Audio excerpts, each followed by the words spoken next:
कंगना रनावत की मूवी तलाइवी का ट्रेलर आ चुका है और इस मूवी में कंगना रनावत भूमिका निभाने वाली है पूर्व मुख्यमंत्री जयललिता जी की। इस फिल्म की कहानी बहुत ही रोचक होने वाली है क्योंकि ये फिल्म एक असल ज़िंदगी के ऊपर बनी है जिसको जयललिता ने अपने राजनीतिक तथा पर्सनल जीवन में जिया है। इस फिल्म में 3 पक्षों पर विशेष रूप से फोकस किया गया है। सबसे पहली बात, फिल्म में साउथ इंडियन फिल्म इंडस्ट्री में जयललिता जी की एंट्री किस प्रकार से वे सक्सेस होती हैं साउथ इंडिया फिल्म इंडस्ट्री में। उसके बाद फिर किस प्रकार से उनका रिलेशनशिप रहता है एम.जी. रामचंद्रन के साथ। तीसरा जो महत्वपूर्ण पक्ष है वो ये है कि किस प्रकार से जयललिता जी आती हैं राजनीति में और फिर राजनीति के उस शिखर पर पहुंच जाती है जहां पर किसी महिला का, विशेष रूप से ब्राह्मण महिला का पहुंचना तमिलनाडु में असंभव सा लगता था उस समय में। कंगना रनावत जयललिता जी की भूमिका में एकदम अच्छी जची हैं, एकदम अच्छी लग रही हैं और इसका एक कारण यह भी हो सकता है कि कंगना रनावत और जयललिता इन दोनों के बीच में एक समानता दिखाई पड़ती है जनता को। दोनों की फिल्म इंडस्ट्री से ही शुरुआत हुई थी करियर की, उसके बाद फिर दोनों ने रिलेशनशिप में अपने धोखा खाया था, रिलेशनशिप उनका सही से चल नहीं पाया था। उसके बाद फिर दोनों का झुकाव राजनीति की तरफ हो गया था। साथ ही साथ जो जयललिता है और जो कंगना रनावत है, दोनों के अंदर में बहुत ही जोश, बहुत ही आक्रामक शैली के ये लोग रहे हैं। फिर इन दोनों के बीच में एक चीज़ बहुत कॉमन है कि दोनों के दोनों तेज़ तर्रार रहे हैं और दोनों के दोनों अपने प्रतिद्वंदी को पूरी तरह से पटक देने का हौसला रखते हैं, मादा रखते हैं और दोनों के दोनों अपने पर्सपेक्टिव में और अपने विचारों पर दृढ़ रहने वाले लोग हैं। तो चलिए फिल्म की कहानी समझते हैं। जो जयललिता जी हैं वो 15 वर्ष की आयु से ही कन्नड़ फिल्मों में अभिनेत्री के रूप में काम करने लगी थी। इसके बाद ये तमिल फिल्मों में काम करने लगती है और 1965 से लेकर 1972 के दौर में उन्होंने अधिकतर फिल्में एम.जी. रामचंद्रन के साथ की थी।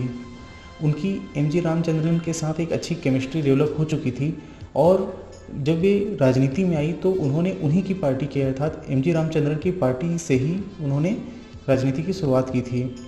आगे वैसे वो बात अलग है कि जयललिता ने इन दावों का खंडन किया था कि वे राजनीति में रामचंद्रन जी के कारण आई थी या रामचंद्रन जी की कोई विशेष भूमिका थी उनको राजनीति में लाने के लिए।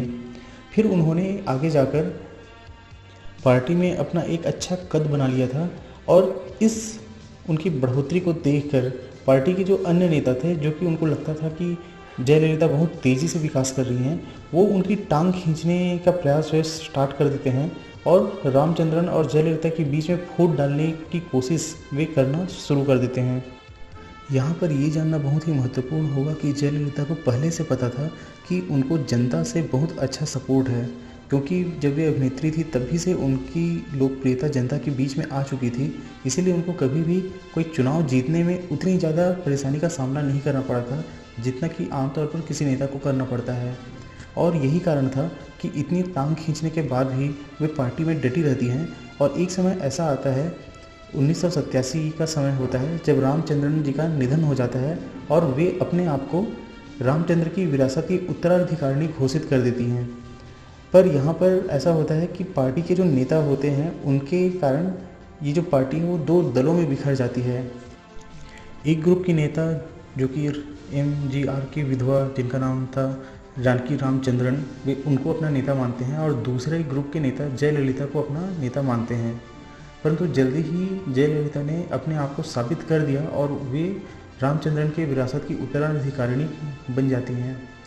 फिर कुछ समय बाद एक ऐसी घटना होती है जिसको फिल्म में बहुत हाईलाइट किया गया है, जिसको फिल्म में बहुत अच्छे से दिखाया गया है। ये घटना है 25 मार्च 1989 की, 1989 की। तो इस दिन क्या होता है कि जो सत्तारूढ़ पार्टी होती है, जिनकी सरकार होती है, उस पार्टी के सदस्य, और ध्यान दीजिए कि जयललिता इस समय विपक्ष में रहती है, तो सत्तारूढ़ पार्टी के जो सदस्य हैं और विपक्ष, इन दोनों के बीच में एक हिंसा की घटना हो जाती है और जयललिता पर सत्तारूढ़ पार्टी जो रहती है, जिनका उस समय में जिनकी शासन रहता है, वो पार्टी के सदस्य उन पर बहुत बुरी तरीके से हमला कर देते हैं। ऐसा उस समय के तत्कालीन मुख्यमंत्री के कहने पर होता है, ऐसा बताया गया है। फिर जयललिता क्या करती है कि जयललिता फटी हुई साड़ी में ही मीडिया के सामने आ जाती है और खुद के साथ हुई वारदात की तुलना महाभारत काल में द्रौपदी की चीरहरण से करती है। साथ ही वे एक ऐलान करती है कि जब तक वे मुख्यमंत्री नहीं बनेगी तब तक वे इस सदन में प्रवेश नहीं करेगी, इस सदन में कदम नहीं रखेगी। जयललिता जी अपने आप को साबित करती हैं और वे उस शपथ को पूरा कर लेती हैं जो कि उन्होंने 25 मार्च 1989 को लिया था। जब अगली बार चुनाव होता है तो वे 24 जून 1991 को मुख्यमंत्री बनती है और वो उस समय सबसे कम उम्र की भी मुख्यमंत्री थी और महिलाओं में सबसे पहली निर्वाचित अर्थात जनता द्वारा चुनी गई मुख्यमंत्री भी वो सबसे पहली थी। वे एक लंबे समय तक मुख्यमंत्री रहती हैं और इसके बाद एक के बाद एक वे टोटल 5 बार मुख्यमंत्री बनती हैं। जब उनका निधन हुआ था तब भी वे मुख्यमंत्री थी। राजनीति में उनके समर्थक उनको अम्मा या फिर माँ कहकर पुकारते हैं और कभी कभी उनको पुरातची तलाइवी कहकर भी पुकारते हैं, जिसका अर्थ होता है क्रांतिकारी नेता। तो इस फिल्म का जो नाम है तलाइवी, वो उसका अर्थ होता है नायिका या फिर नेता या फिर जो लीडर होते हैं उसको तलाइवी कहकर संबोधित किया जाता है। जब से जयललिता जी का देहांत हुआ है उसके बाद से बहुत से फिल्म मेकर जो हैं वे जयललिता जी के ऊपर बायोपिक बनाना चाह रहे थे और अभी 5 ऐसे प्रोजेक्ट थे जो कि जयललिता के ऊपर बायोपिक के रूप में काम कर रहे थे। इसमें से जो कंगना रनावत की तलावी है वो सबसे पहले और सबसे भव्य रूप में सामने आई है दर्शकों के सामने। ऐसा नहीं है कि ये पहली बायोपिक बनी है, इससे पहले भी मणिरत्नम के द्वारा इरुवर नाम की 1997 में जयललिता के ऊपर बायोपिक बन चुकी है, परंतु ये बायोपिक पूरी तरह से जयललिता के ऊपर आधारित नहीं थी।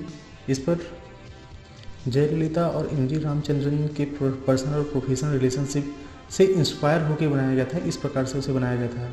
साथ ही साथ 2014 में भी एक फिल्म आई थी जिसका नाम था अम्मा, परंतु इस पर उसके जो डायरेक्टर थे फैजल शेख, उन्होंने मना कर दिया था कि ये जयललिता की बायोपिक नहीं है। जो भी हो, हमारे सामने एक शानदार फिल्म आने वाली है जो कि तेज तर्रार अभिनेत्री कंगना रनावत के द्वारा पूरी तरह से अभिनय कौशल झोंक देने के बाद बनी है।